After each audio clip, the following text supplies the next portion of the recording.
Leo, I'm going to read you a headline. Next time you're picking tech for your team, don't just think about what's popular or cool. Ask yourself, will AI easily understand this? You'll save yourself a lot of headaches down the road. Yes, Taken from your LinkedIn. Yes. So where did that come from? What do you mean by that? Right. So, I personally tried a lot of different experiments with AI, and before actually, giving something to my team. So I need to find the flow which works essentially, and I will also try to be very, very careful about it because mistakes in the a product with especially architecture mistakes which you do, they a long-term debt which will be very hard to fix in the long term. And I've tried to build application in the Rust, for my personal project, and it was some time ago, where we had a GPT-4 and a year ago models, and it was quite a terrible experience, to be frank. So it didn't know how to write the tests, not even tests, a syntax and things like that. So but it's not even about the language. So for example, I was trying to write some a desktop application. So there was some a cool framework coming with my old mind, how do I approach this problem? I see some cool shiny thing on the internet. I would like to try it immediately.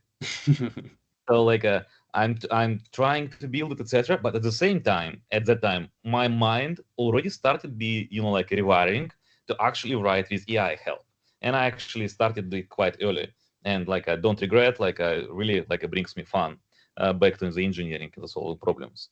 But when I started using this a new framework which was released, yeah, I had known nothing about it, and even when I was giving it some docs about it, etc., some links, it was really, really bad experience. And then I just switched back to Electron in Node.js, and I built my standard classical application. And the main difference here is that, well, language models are essentially trained on a wide corpus of a code, but this corpus is is based on the most popular GitHub repositories, or the most popular projects, and so on, which basically means that it is good, really good at doing what was built before and what was popular before. So, and if you are going outside of this road, then you're going to have quite a bad experience. But also at the same time, I had a quite also interesting experience again with Rust. And when the Cloud 3.7 was released, they did some magic, I don't know what, but started writing very good Rust code. And then, I switched again, for the different task, and where I thought Rust is a very good candidate. I just started writing it with the Cloud 3.7, and it was such a great experience. And then I realized what actually makes it such a good experience. And well, it's actually a multitude of things. First of all, AI needs to understand the basic language, etc. Then it needs to understand the libraries, the dependencies and what you actually use. And the next thing is actually the tooling of the language. So what's it's make no sense to write the code. It makes sense to write the code and then actually validate that it's correct. Yeah. So how do we validate? We have linters, we have a test runners, an agent. Yes. Yeah. Well, no, please. Yeah. AI validating another AI is one of the worst things which could happen. Yeah. Well, there are cases where it can work, but still. Yeah. And actually, we can cover ways how to build the reliable AI systems, for example. But basically, Rust, it has such an amazing tooling, which is kind of optimized for humans, but at the same time, it's very optimized for the AI as well. So, for example, when you have some error, it's not just a prints you error to the console. It prints you the code snippet. Then it has this nice arrows with the colors pointing to exactly which character where the issue is, and then providing you a tip most likely the issue in this. And sometimes it also tells you can rerun this another tool to actually fix your issue. So, and it actually makes this like a agentic loop so powerful. So like because your tooling which you are using, it's so like a verbose about all of the issues, linters, etc. It gives you AI all the needed information to fix it automatically. So and that's like where it gets very powerful. So, in terms of when you said, the headline picking tech for your team, have Yeah. you found it maybe a struggle? Have you found it difficult to get some of the engineers in your team to start using AI or implementing AI, or is everybody like just jumping on it and wanting to use it straight away? Yeah, unfortunately, it's not the case. I mean, like, it's funny enough that like basically like engineers is the most like a stubborn people I met.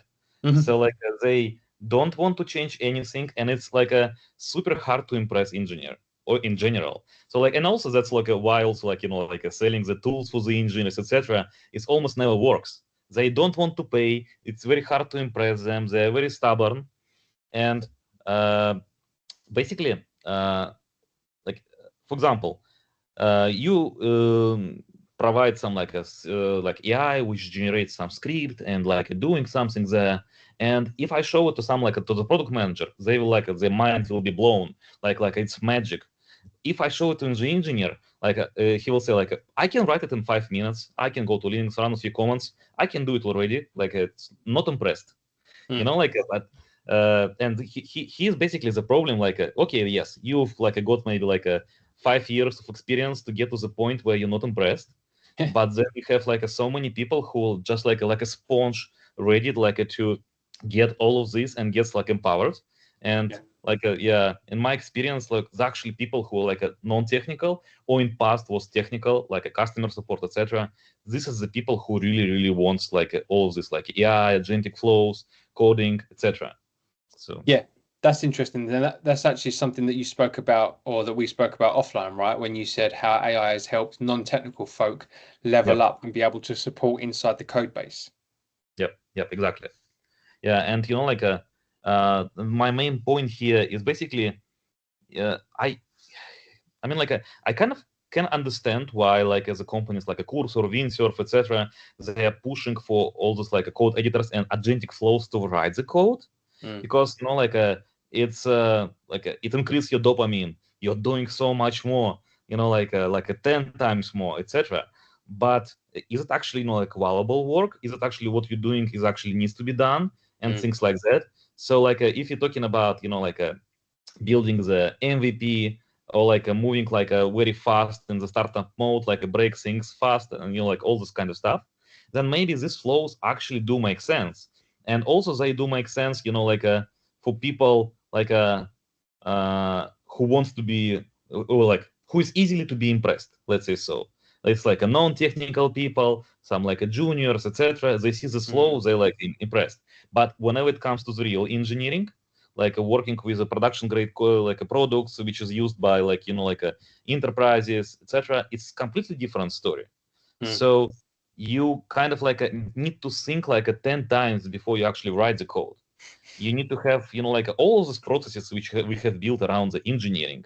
Like someone may not like or like things like agile, scrum, and all of this like plannings, sessions, refinements, and all this kind of stuff. It was made for the purpose because like you want to like slow down the process of development in order to actually better understand what you are building and actually improve your quality as well. So and how you actually do this, like by understanding this, like you need to have like a really good docs, you need to actually read the code, you need to like think outside of the box, you need to see what the competitors are doing, what the customers are asking, like it's like a big like a piece of text before like piece of work before you actually start working on it. So yeah, it's tricky. So like you actually need to read this information and consume this information and process it way more than you actually write the code.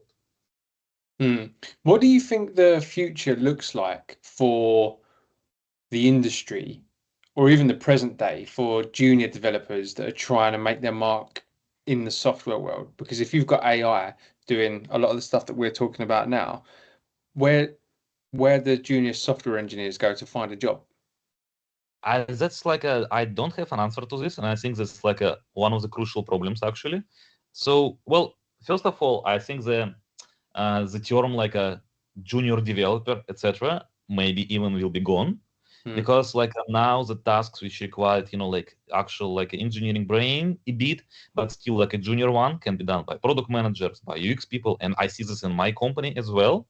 So like you have some small bug, you can fix it with AI pretty easily, like with a given scope. So those people actually become just like a juniors.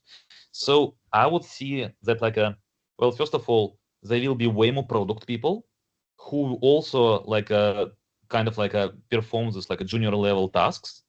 And then if product person actually wants to, like grow a bit more into engineering side, they will probably like go in that direction.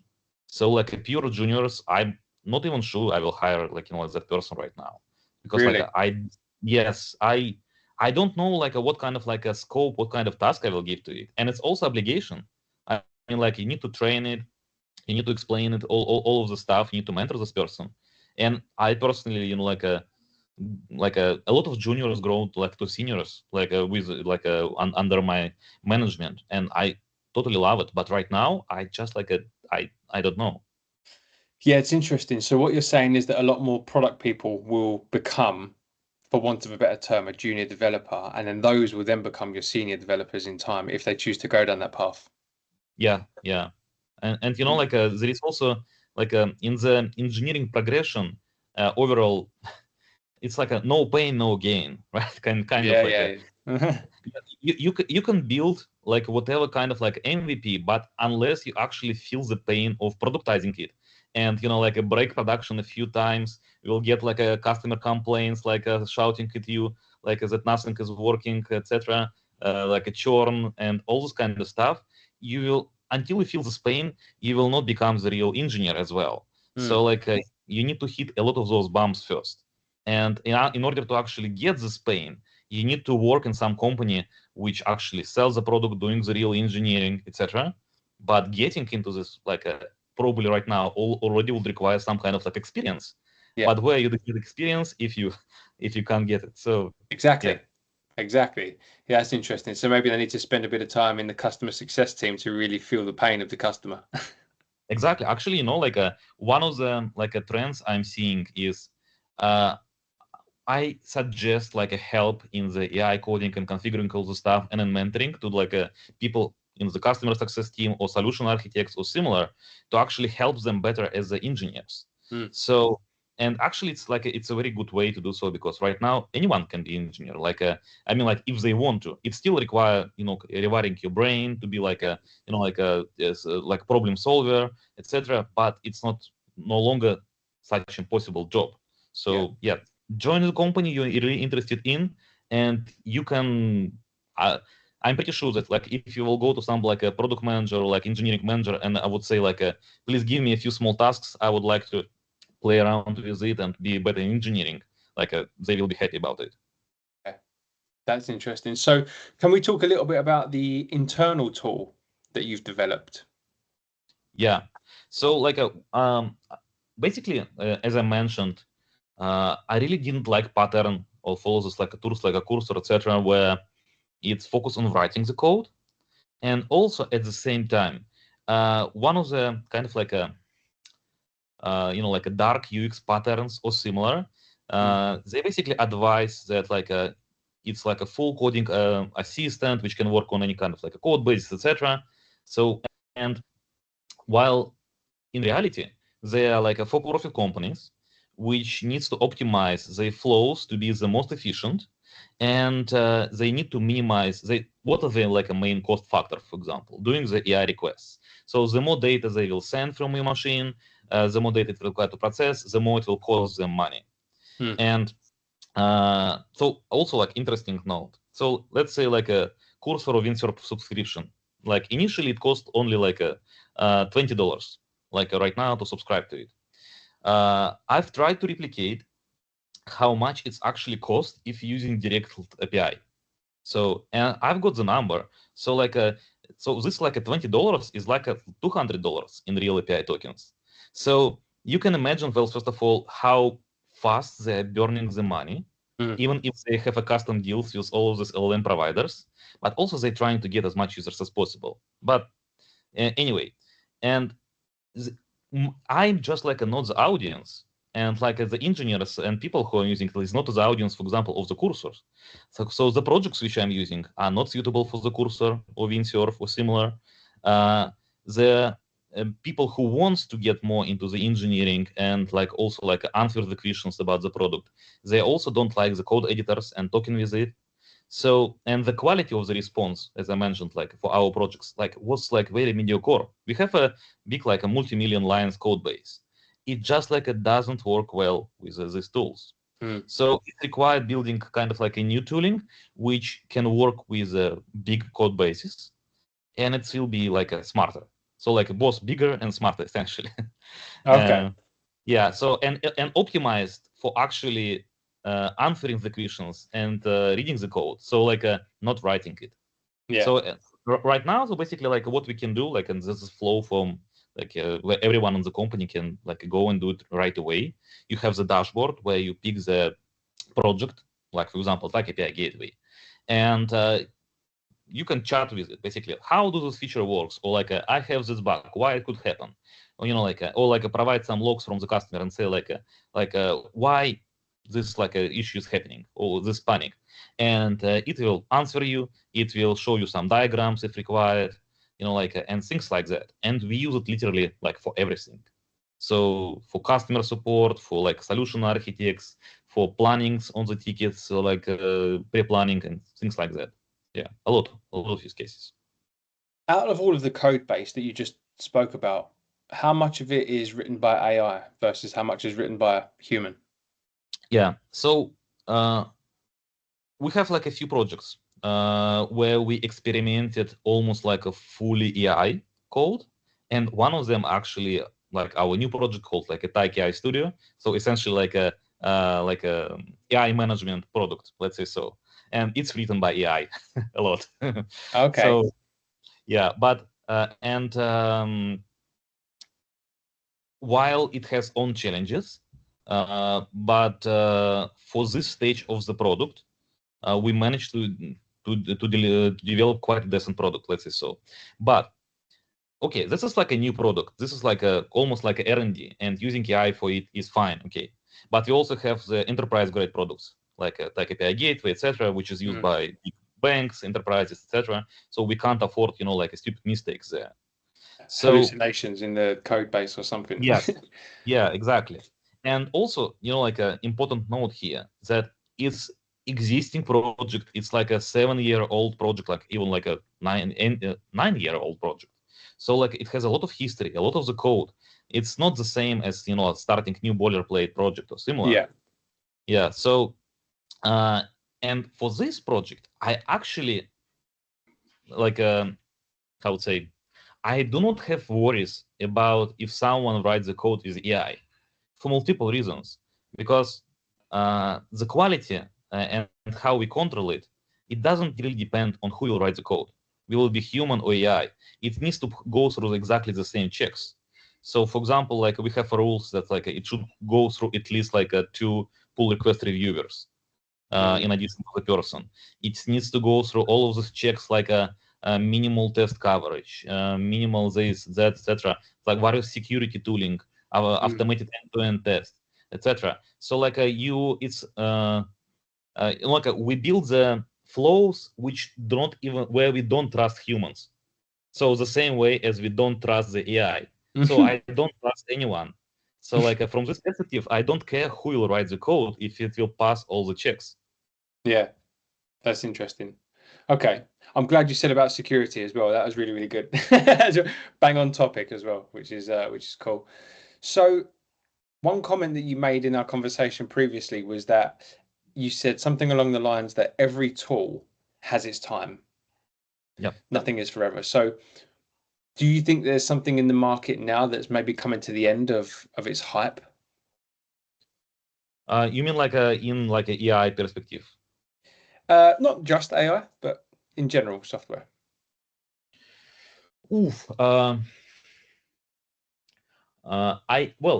I definitely see that like the actual like writing the code definitely will be gone. So like I'm very confident about it. So I also do envision that, and actually it confirms the latest releases of like all of the popular vendors. So, for example, like OpenAI released Codex. Google released Julius. It's like a Cloudy released Cloudy Code, and then right now they also like added the CI/CD integration for it. So basically, like we are coming to the well, first of all, moving away from the code editors like a Cursor, etc., which are still like a useful and still like a, because like it fits the gap of what we have right now and the new era, but more and more asynchronous like code agents where you can control, where you can chat with the code, but at the same time like run multiple like tasks in the parallel, and that's something where we're moving. It's still a long way, but I think like it will in the end will almost cannibalize like the classical code editors. Yeah, that's interesting. Okay. One other thing I wanted to talk to you about, which isn't specific around tech and AI, but it's more around people. So you're a Yep. head of engineering, right? You've been a head of engineering for a long time. You've managed Yep. dozens and dozens of people globally as well, which is something I'm always interested in. So, first of all, what's the experience like managing people that you never meet in person? Because that's always a fascinating topic for me. But the place I wanted to start with this is that you're quite strongly opinionated on hiring independent people, Yep. right? So, what does that mean? How do you hire them? Like, how do you know if somebody's an independent person just for interviewing them, and why do you do that? Yeah. Well, first of all, mm, like Tyke, for example, like one founder is in UK, another in New Zealand.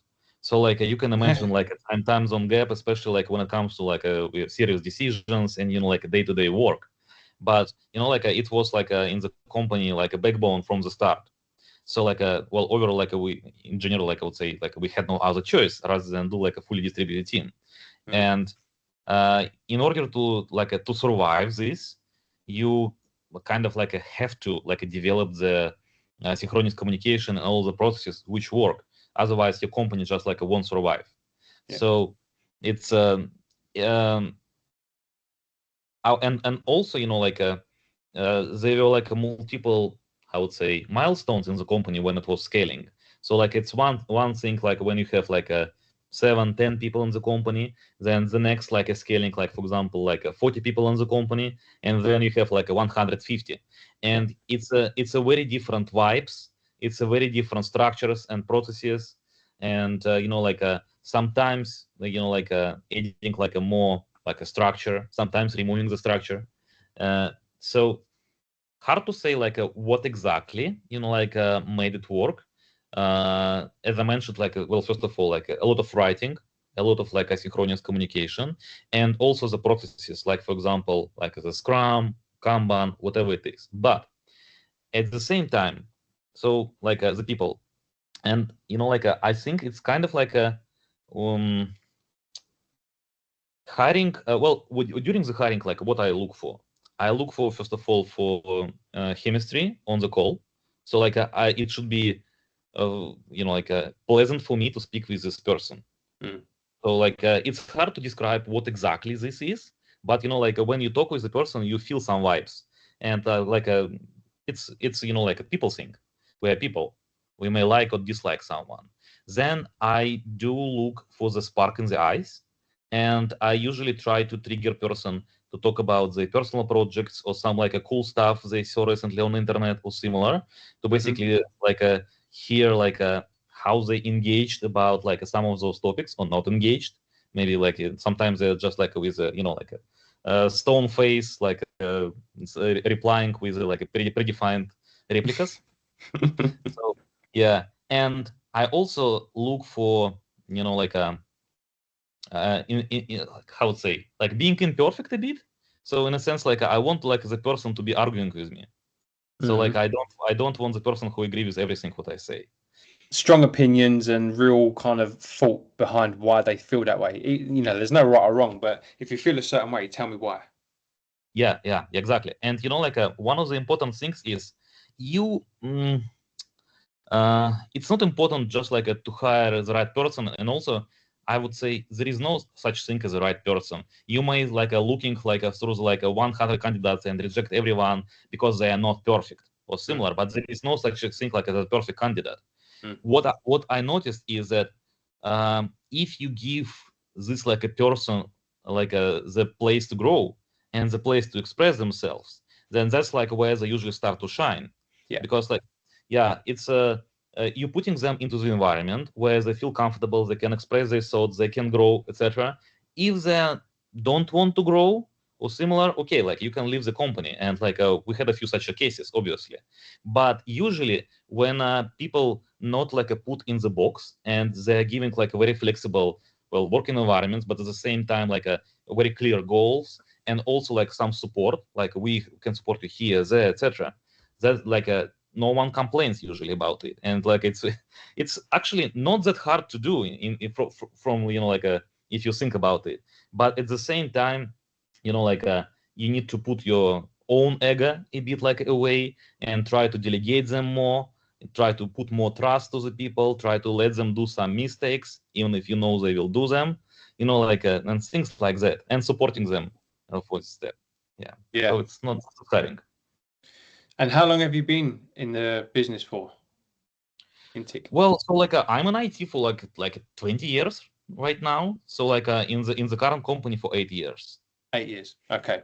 All right. So talking from experience, yeah. So you couldn't really have two co-founders further apart, could you? Yeah, that's crazy. That's crazy. And we actually still have retreats where the whole company gets together. After COVID, during the COVID, obviously, it was quite hard, and also we had to cancel the last year because of some of the financial crisis, etc. We wanted to focus on the profitability and revenue. So we'll see, maybe this year we'll have something. But New Zealand. yeah, well, being as a person who is involved to the budgeting side as well, I can imagine Maybe that not. will not be. So. Fair enough.